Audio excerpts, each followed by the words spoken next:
क्या आपने कभी सोचा है कि आपको अगर एक ऐसे आइलैंड में छोड़ दिया जाए जहां पे दूर दूर तक सिर्फ और सिर्फ पानी हो और आपको सरवाइव करने हैं पूरे 100 डेज, वो भी एक हार्डकोर वर्ल्ड में, जहां पे एक छोटी सी गलती आपका गेम ओवर कर सकती है। तो क्या आपको लगता है कि मैं सरवाइव कर पाऊंगा पूरे 100 डेज इस हार्डकोर आइलैंड में? जानने के लिए आपको भी मेरे साथ चलना होगा इस जर्नी में। तो आइए शुरू करते हैं अपनी इस जर्नी को। डे 1 पे मैं स्पॉन हुआ था एक ऐसे आइलैंड में जहां पे एक पेड़ था, कुछ डर्ट थी और उसके अलावा चारों ओर सिर्फ पानी ही पानी था। मैंने फटाफट से वुड कलेक्ट की, अपने लिए बेसिक टूल्स बनाए और सैपलिंग को दोबारा से रिप्लांट कर दिया। उसके बाद मैंने पूरा एरिया क्लीन किया और मुझे जितने भी सीड मिले मैंने उनको रिप्लांट कर दिया ताकि मुझे फूड की कोई भी कमी ना हो। क्योंकि मेरा आइलैंड बहुत छोटा था इसलिए मैंने डर्ट इकट्ठा करके अपना जो आइलैंड है उसको बड़ा करना स्टार्ट कर दिया। उसके बाद मैंने अपने टूल्स को अपग्रेड किया स्टोन में और थोड़ी देर बाद मुझे कोल भी मिल चुका था, मैंने उसको भी कलेक्ट किया और थोड़ा सा और माइन करने के बाद मुझे आयरन मिल चुका था। काफी सारा आयरन था तो उसको मैंने स्मेल्ट करने रख दिया ताकि मैं फटाफट से अपने टूल्स को आयरन में अपग्रेड कर सकूं। आयरन की पिकैक्स बनाते ही मुझे कोल भी मिल चुका था, मैंने उसको कलेक्ट किया और ऊपर आके अपना जो आइलैंड है उसको मैंने लाइट अप करना स्टार्ट कर दिया। काम करते करते रात हो चुकी थी और मौसम भी खराब था और मुझे रियलाइज हुआ कि मैं यहाँ पे तो सो सकता ही नहीं क्योंकि मेरे पास बेड नहीं था। तो मैं नीचे वापस माइन में गया और अपना काम कंटिन्यू करा। माइनिंग करते करते सुबह हो चुकी थी और मेरे पास बहुत सारा कोल भी इकट्ठा हो चुका था। मैं बाहर आया, मैंने आसपास देखा बहुत सारा कैल्प था, मैंने कैल्प को तोड़ा और उसको मैंने फर्नेस में स्मेल्ट करने के लिए रख दिया। और इतने में ही मेरा पेड़ भी ग्रो हो चुका था, मैंने उसको कट किया, दोबारा से रिप्लांट किया और मैं निकल गया एक्सप्लोर करने। थोड़ी देर एक्सप्लोर करने के बाद मुझे एक अंडर वाटर ड्यून मिला जिसमें एक चेस्ट थी। मैंने सोचा कि मैं उसको लूटूंगा लेकिन आसपास बहुत सारे ड्राउन थे और मैं उनका खाना बिल्कुल भी नहीं बनना चाहता था। मैं उसको चाहता तो लूट सकता था बट मेरे पास खाना नहीं था, इसलिए मैं वापस घर आ गया। घर आते ही मेरा आयरन भी स्मेल्ट हो चुका था तो मैंने फटाफट से अपने बाकी सारे टूल्स को भी आयरन में अपग्रेड किया, कुछ फिश को मारा ताकि मैं खाना खा सकूं और मैं दोबारा से माइनिंग के लिए निकल गया। काफी देर माइन करने के बाद मुझे एक अंडर वाटर रिवीन दिखी जहां पे मुझे मेरा पहला डायमंड मिला था। डायमंड देख के खुशी तो बहुत हुई थी पर मैं उसको माइन नहीं कर सका क्योंकि मैं प्रिपेयर नहीं था और आसपास खतरा भी बहुत था, इसलिए मैंने सोचा कि मैं इसको बाद में आके माइन करूंगा और मैं वापस आ गया वहां से। ऑन डे 3 मैं दोबारा से चले गया ओशन में एक्सप्लोर करने और थोड़ी दूर एक्सप्लोर करते हुए मुझे एक शिपरेक मिली जिसमें काफी अच्छी लूट थी और अब जाके मेरे पास फूड के कुछ और भी रिसोर्सेज थे। मेरे को कुछ कैरेट मिले थे, कुछ बैम्बू मिले थे, कुछ वीट मिला था और साथ में सबसे बेस्ट चीज अब मेरे पास फाइनली एक इंचेंटेड लेदर का आर्मर था। मैंने सारी चीजों को कलेक्ट किया और मैं वापस आइलैंड की तरफ आ गया। पूरा दिन ओशन एक्सप्लोर करने के बाद रात के वक्त फाइनली मुझे एक और शिपरेक दिखी जिसके अंदर एक चेस्ट थी और वहां पे काफी सारी अच्छी लूट थी। मतलब वहां पे पहली बार मुझे पोटैटो मिला था और अब जाके मेरे पास फूड का एक और रिसोर्स था। मैंने फटाफट से चेस्ट कलेक्ट की और मैं वापस अपने आइलैंड की तरफ आ गया। वापस अपने आइलैंड पे पहुंचने के बाद मैंने एक बहुत बड़ी गलती की थी और वो ये कि मैंने एक हेलमेट पहना था जिसमें लगा हुआ था कर्स ऑफ बाइंडिंग, यानी कि अब जाके ये हेलमेट मैं कभी नहीं उतार सकता। सिर्फ दो ही कंडीशन है, या मैं मरूंगा या फिर अपने आप ये हेलमेट टूट के गिरेगा। तो अब मुझे इंतजार था इस कर्स के टूटने का। सुबह होते ही मैं एक और बार निकल गया एक्सप्लोर करने और थोड़ी देर एक्सप्लोर करने के बाद मुझे एक छोटा सा आइलैंड मिला जो कि शुरू होते ही खत्म था। लेकिन यहाँ पे एक ऐसी चीज थी जो मेरी जर्नी को बहुत आगे लेके जा सकती थी, वो थी शुगर केन। तो फाइनली अब मेरे पास शुगर केन भी हो चुका था। काफी एक्सप्लोर करने के बाद मुझे एक अंडर वाटर र्यून्स दिखा जिसके अंदर एक चेस्ट थी और उसमें थी एक बहुत कमाल की चीज, वो थी एक इंचेंटेड फिशिंग रॉड और अब जाके मैं और ज्यादा फूड कलेक्ट कर सकता था। पूरा दिन एक्सप्लोर करने के बाद जब मुझे कुछ भी नहीं मिला तो मैं आइलैंड पाया और मैंने फिशिंग स्टार्ट कर दी। मैंने फिशिंग स्टार्ट करी ही थी कि मुझ पे फैंटम ने अटैक करना स्टार्ट किया और फैंटम से बचने के लिए मैं निकल गया माइनिंग के लिए। पूरी रात माइनिंग करने के बाद डे 5 की सुबह जब मैं वापस लौट रहा था मुझे 2 स्पाइडर दिखी, मैंने उनको किल किया और मुझे मेरा पहला स्ट्रिंग दिखा। अब जाके मैं अपने बेड के थोड़ा सा करीब पहुंच चुका था। मैं वापस आइलैंड पाया और मैंने फिशिंग स्टार्ट कर दी और डे 6 की सुबह होने तक मैंने काफी सारी फिश कलेक्ट कर ली थी। डे 6 to 7 पूरा टाइम मैंने अपने फार्म पे काम किया और रात होते होते दोबारा से फैंटम ने मुझ पर अटैक कर दिया, लेकिन एक एक करके मैंने उन सबको मार गिराया।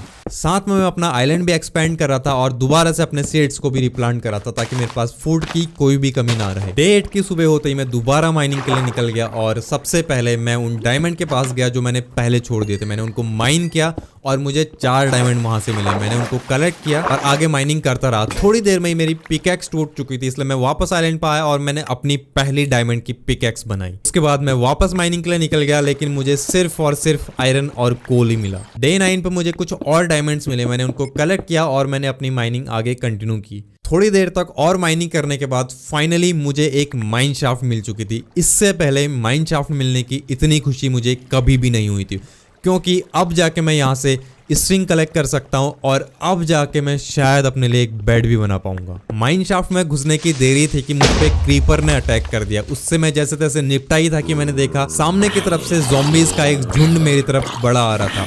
मैंने एक एक करके उनको भी मार गिराया और मैं आगे एक्सप्लोर करने लगा, क्योंकि खतरा आगे और भी बढ़ने वाला था। इसलिए मैंने अपने टूल्स को फटाफट से डायमंड में अपग्रेड किया और मैं आगे बढ़ने लगा। थोड़ी दूर पे मैंने देखा कि बहुत सारे कोव वेब्स हैं और उसके पास में एक स्पॉनर मुझे दिखाई दिया, जो कि था एक स्पाइडर का स्पॉनर। और जो यहाँ से स्पाइडर निकलते हैं वो बहुत ही ज्यादा डेंजरस होते हैं, इसलिए सबसे पहले मैंने उस स्पॉनर को तोड़ा।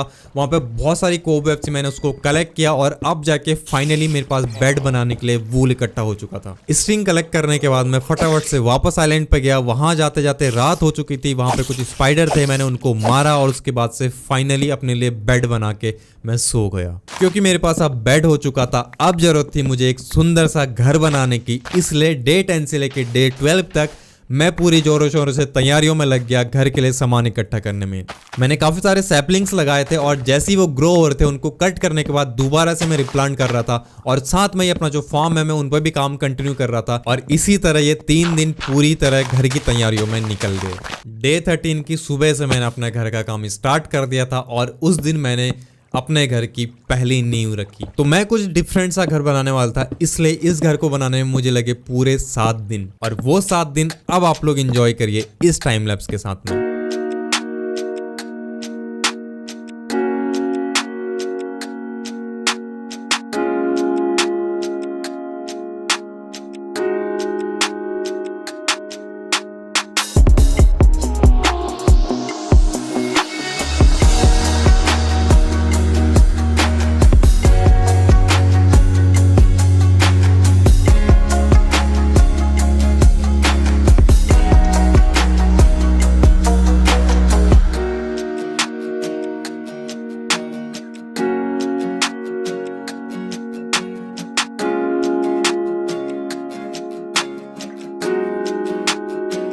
डे 20 की मॉर्निंग में मेरा घर का स्ट्रक्चर पूरा कंप्लीट हो चुका था। अब जाके मैंने अपना जितना भी सामान बाहर बिखरा पड़ा था उसको घर के अंदर शिफ्ट किया और उसके बाद मैं लग गया इंटीरियर पे। अब अगर घर इतना सुंदर बना था तो घर के बाहर का एरिया भी सुंदर बनाना था, इसलिए पूरे 2 दिन लग के मैंने अपने फार्म को बनाया और साथ में ही अपने लिए एक फ्रेश न्यू जंगल बनाया जहाँ पर मैं अपने ट्री को प्लांट कर सकता था, क्योंकि यहाँ पे इस आइलैंड में ट्रीज का बहुत इंपॉर्टेंट रोल है। डे 23 की सुबह होते ही मैं फिर से माइनिंग के लिए निकल गया।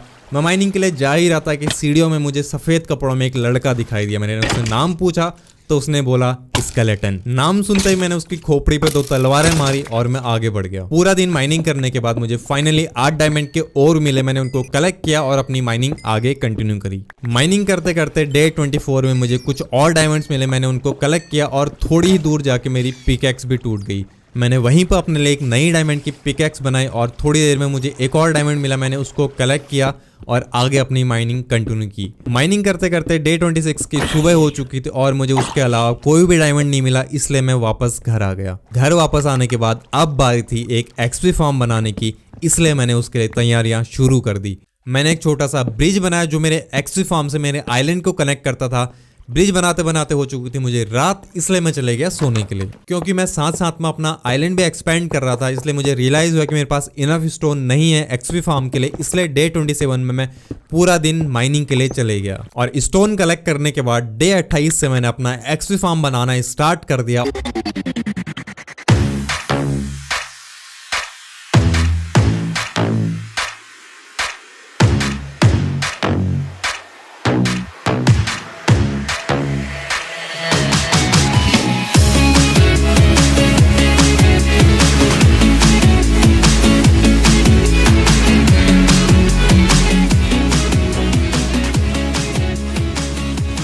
और पूरे 2 दिन बाद मेरा एक्स फार्म बन के एकदम रेडी हो चुका था। डे 30 की सुबह हो चुकी थी और अब बारी थी अपने लिए एक नेदर पोर्टल बनाने की, इसलिए मैं गया माइन में ऑब्सीडियन कलेक्ट करने। लेकिन जैसे ही मैं अपनी माइन में पहुंचा मैंने सामना किया एक बहुत बड़ी हिंसा का। मैंने देखा कि मेरे सामने क्रीपर और स्केलेटन्स में लड़ाई हो रही है और थोड़ी देर में इस लड़ाई का रिजल्ट ये निकला कि दोनों गुटों में से कोई भी नहीं बचा। माइन के अंदर जैसे तैसे जान बचा के मैं ऑब्सीडियन तक पहुंचा और मैंने ऑब्सीडियन कलेक्ट करना स्टार्ट किया। मैंने कलेक्ट करना स्टार्ट किया ही था कि मुझे सामने से ज़ॉम्बी आता हुआ दिखाई दिया और वहां पे उससे मेरी फिर से लड़ाई हो गई। यहाँ पे ऑब्सीडियन माइन करना इतना आसान नहीं था क्योंकि आसपास से बहुत सारे मॉब्स मुझ पर अटैक कर रहे थे।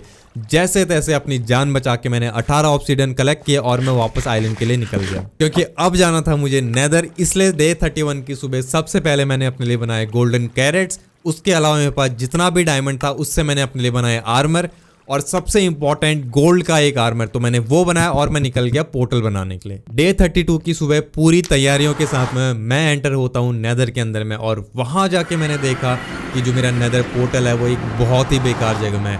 वहाँ पर आसपास कुछ भी नहीं है और जहाँ तक नजर आ रही सिर्फ और सिर्फ मुझे लावा नजर आ रहा था। तो पूरा एरिया बंद था, इसलिए मैंने अपने लिए एक टनल बनानी स्टार्ट की और थोड़ी देर में मुझे एक ओपन एरिया मिल गया। मैं जैसे ही वहां पर पहुंचा वैसे ही मुझ पे एक हॉगलिन ने अटैक कर दिया। मैं हॉगलिन से बच ही रहा था कि उसी टाइम पे एक घास ने भी मुझ पर अटैक कर दिया और मैं ऑलमोस्ट मरने ही वाला था। जैसे तैसे जान छुड़ा के मैं आगे गया और वहां पे एक क्रिम्सन फॉरेस्ट था, इसलिए वहां पे बचना बहुत मुश्किल था क्योंकि वहां पे कभी भी मुझ पे दोबारा से हॉगलिन का अटैक हो सकता था। मुझे अपने आसपास ब्लेजेस की आवाज सुनाई दे रही थी, इसलिए मुझे पता था कि आसपास पक्का कोई फोर्ट्रेस है, बट मुझे कहीं भी दिखाई नहीं दे रही थी। मैंने आसपास माइन करना स्टार्ट किया और मेरी इतनी लकी किस्मत इससे पहले कभी भी नहीं हुई। मुझे जैसे ही मैंने थोड़ा सा माइन किया मुझे एक एंशिएंट डेब्री मिला, बट किस्मत साथ में ही मेरी खराब हुई थी क्योंकि मैं अपने लिए साथ में यहाँ पे कोई डायमंड की पिकैक्स नहीं लाया था, इसलिए वो एंशिएंट डेब्री में भी माइन नहीं कर सकता था। ब्लेजेस की आवाज़ सुन के मैं काफ़ी देर तक आसपास ढूंढता रहा लेकिन मुझे फोर्ट्रेस कहीं भी नहीं दिखाई दिए। उसी दौरान मुझ पर बहुत सारे अटैक हुए लेकिन जैसे तैसे मैंने अपनी जान बचाई और बहुत सारे मैंने हॉगलिन्स को भी वहाँ पे किल किया। काफ़ी देर तक आसपास भटकने के बाद फाइनली मुझे मेरी फोर्ट्रेस दिख गई थी और ये फोर्ट्रेस एक बरीड फोर्ट्रेस थी, यानी कि पूरी की पूरी ढकी हुई। मैं फोर्ट्रेस के अंदर घूम ही रहा था कि तभी अचानक से एक ब्लेज ने मुझ पर अटैक कर दिया। जैसे तैसे मैंने उसको मारा और उसके बाद से पहले ही ब्लेज ने मुझे एक ब्लेज रॉड दे दी। मैंने उसको कलेक्ट किया और उसी टाइम पर मैंने देखा कि एक विदर स्केलेटन मेरी तरफ बढ़ रहा है, लेकिन तभी अचानक से एक फरिश्ता पिगलिन वहां से आया और अपनी गोल्डन सॉर्ड से उसने उस विदर स्केलेटन को मार गिराया। आगे जाके मैंने एक और ब्लेज को मारा और मैं फोर्ट्रेस एक्सप्लोर करने लगा। मैंने काफी देर तक फोर्ट्रेस एक्सप्लोर की लेकिन मुझे वहां पे ना ही नेदर वॉर्ड दिखाई दिया और ना ही कोई चेस्ट दिखाई दी। मुझे एक स्पॉनर दिखाई दिया, इसलिए मैं वहां पे गया और मैंने ब्लेजेस को मारना स्टार्ट कर दिया। काफी देर तक ब्लेज को मारने के बाद मेरे पास 14 ब्लेज रॉड हो चुकी थी। मैंने उनको कलेक्ट किया और डे 35 पर मैं ओवरवर्ल्ड में वापस आ गया।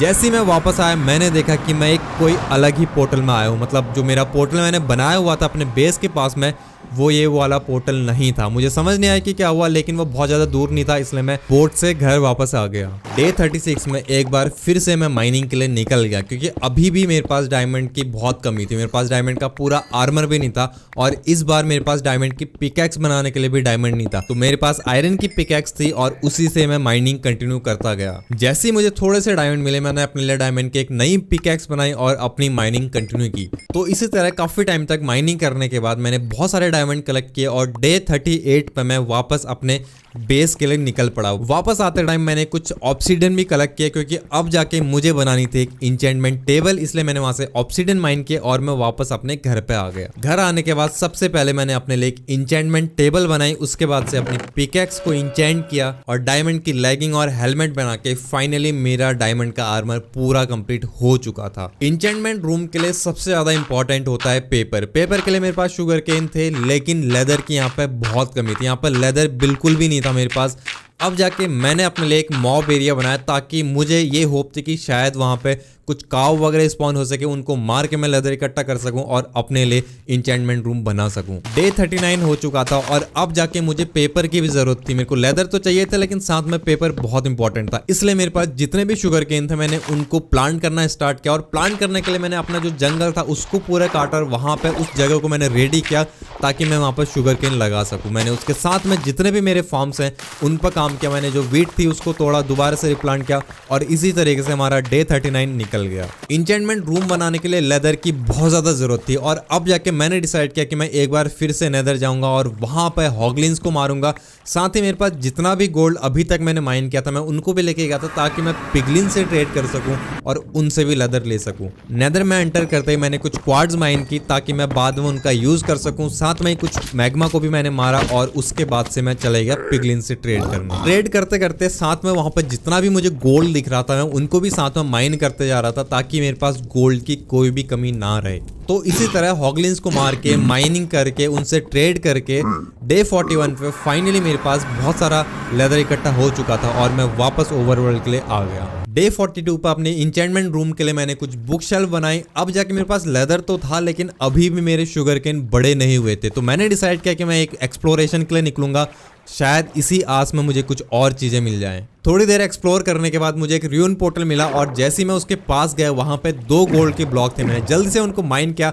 साथ में एक चेस्ट भी थी और उस चेस्ट में कुछ एपिक लूट थी। पहली बार मुझे इस वर्ल्ड में इंचेंटेड गोल्डन एप्पल मिला था जो मेरे आगे बहुत काम आ सकता है क्योंकि ये है हार्डकोर और यहाँ पे जान कभी भी जा सकती है। इसलिए मैंने उन कलेक्ट किया और मैं वापस अपने बेस की तरफ आ गया। क्योंकि मेरे पास जितने भी शुगर केन थे मैं उनको दोबारा से रिप्लांट करने रख रहा था ताकि वो एक बार में ही जल्दी से ग्रो हो जाए। इसलिए डे 43 पे एक बार मैं फिर से एक्सप्लोर करने के लिए निकल गया। थोड़ी देर एक्सप्लोर करने के बाद मुझे एक अंडर वाटर र्यून मिली। मैंने वहां से चेस्ट कलेक्ट की और मैं आगे और एक्सप्लोर करने लगा। थोड़ी देर में एक और मेरे को अंडर वाटर र्यून मिला, वहां से भी कुछ चेस्ट में लूट थी, वो मैंने कलेक्ट की और मैं आगे और एक्सप्लोर करने लगा। थोड़ा और आगे जाने पर मुझे एक शिपरैक दिखाई थी लेकिन जब तक मैं वहां पहुंचा तब तक रात हो चुकी थी। इसलिए मैंने डिसाइड किया कि आज रात मैं यहीं स्टे करूंगा और जैसी मॉर्निंग हुई मैंने वहां से लूट कलेक्ट की और मैं वापस घर के लिए निकल गया। घर पहुंचने के बाद अपने शुगर केन को मैंने दोबारा से रिप्लांट किया और उसके बाद से कुछ बुक शेल्फ जो भी बन सकती थी मैंने बनाई और अपनी बो को इंचेंट किया और एक बार मैं फिर से दोबारा नेदर के लिए निकल गया। नेदर पहुंचते ही जो भी मेरे पास गोल्ड था उससे मैंने एक बार फिर से ट्रेड करना स्टार्ट कर दिया और साथ में ही वहां जितने भी मुझे हॉगलिन्स दिखाई दे रहे थे अपनी बो की मदद से मैं उनको भी मारते जा रहा था ताकि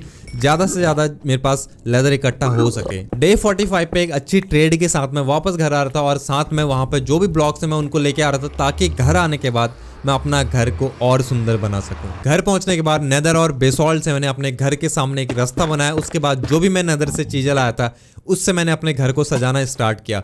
रात होते होते जैसे ही मैं घर सोने के लिए जा रहा था तो मैंने देखा कि मेरे घर के सामने एक क्रीपर जा रहा था और वो मेरी तरफ जैसे ही बढ़ने लगा मैंने फटाफट से अपनी बो से उसको मारा और मैं सोने के लिए चले गया। डे 46 पे मैंने सबसे पहले अपने शुगर केन को दोबारा से रिप्लांट किया और अपने लिए एक AFK एरिया बनाया और मैं पूरा टाइम AFK रहा। वापस आने के बाद मैंने बहुत सारे मॉब्स को मारा और काफी सारी XP मैंने कलेक्ट कर ली और अब जाके फाइनली मैंने अपने बोट की पार्किंग के लिए एक एरिया बनाया ताकि मैं एक जगह पर अपनी बोट्स को पार्क कर सकूं और वो जगह दिखने में भी सुंदर हो। अपनी माइन के लिए स्टेयर्स लगाना स्टार्ट किया ताकि मैं जल्दी से ट्रेवल कर सकूं। डे 48 पे मैं एक बार फिर से नेदर के लिए निकल गया। मैंने थोड़ा सा एक्सप्लोर किया और थोड़ी देर में ही मुझे फाइनली एक और नेदर फोर्ट्रेस दिखाई दी और ये वाली फोर्ट्रेस काफी ज्यादा बड़ी थी। फोर्ट्रेस में थोड़ा सा घूमने के बाद मुझे फाइनली नेदर वॉट मिल चुका था। मैंने वहां पर जितने भी नेदर वॉट थे उनको कलेक्ट किया और मैं आगे चले गया। थोड़ा सा आगे जाने के बाद मुझे कुछ चेस्ट मिली, वहां पे जो भी लूट थी मैंने उनको कलेक्ट किया, कुछ ब्लेजेस को मारा और मैं वापस बाहर आ गया। वापस आते टाइम मैंने जितना भी गोल्ड इकट्ठा किया था मैंने उनसे पिगलिन से ट्रेड करना स्टार्ट किया, कुछ और लेदर इकट्ठा किया और मैं अपने पोर्टल की तरफ आ गया। ऑन डे 49 मैंने अपने नेदर वॉट का फार्म बनाना स्टार्ट किया। उसके अलावा जो भी मेरे शुगर केन थे मैं उनको बार बार रिप्लांट कर रहा था ताकि ज्यादा से ज्यादा मेरे पास शुगर केन इकट्ठा हो सके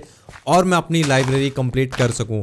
उसके अलावा जितने भी मेरे फार्म थे मैं उन पर भी काम कर रहा था और उनको दोबारा से रिप्लांट करते जा रहा था। डे 49 की पूरी रात में सोया नहीं और मैं वेट करते रहा अपने शुगर केन के बड़े होने का। डे 50 क्योंकि ये मेरा आखिरी दिन था इसलिए मैंने अपनी विंडो से सनराइज को एंजॉय किया। उसके बाद मैं निकल गया शुगर केन इकट्ठा करने। शुगर केन कलेक्ट करने के बाद मैंने अपने रिमेनिंग बुक शेल्फ बनाए और अपने आर्मर को इंचेंट करना स्टार्ट किया। थोड़े से आर्मर इंचेंट करने के बाद मेरी एक्सपी कम हो गई थी इसलिए मैं एक बार दोबारा से एक्सपी कलेक्ट करने AFK चले गया। एक्चुअली फार्म से काफी सारे मॉब्स को किल करने के बाद जब मैं वापस आ रहा था तो मैंने देखा कि जो मैंने एक एरिया बनाया था जहां पर मैं चाहता था कि काव वगैरह स्पॉन हो, वहां पर काव तो नहीं कुछ मॉब स्पॉन हुए थे। इसलिए मैंने थोड़ी देर तक उनसे लड़ाई करी और मैं वापस अपने आइटम्स को इंचेंट करने लग गया। फाइनली अपना पूरा आर्मर इंचेंट करने के बाद डे 50 खत्म होने को था और इस तरह मैंने सरवाइव कर लिए थे पूरे 50 दिन हार्डकोर में एक छोटे से आइलैंड में, जहां पे जब मैं स्पॉन हुआ था मुझे लग रहा था कि यहाँ पे रहना शायद इतना आसान नहीं होगा, लेकिन अब मैं बहुत स्ट्रांग हो चुका था।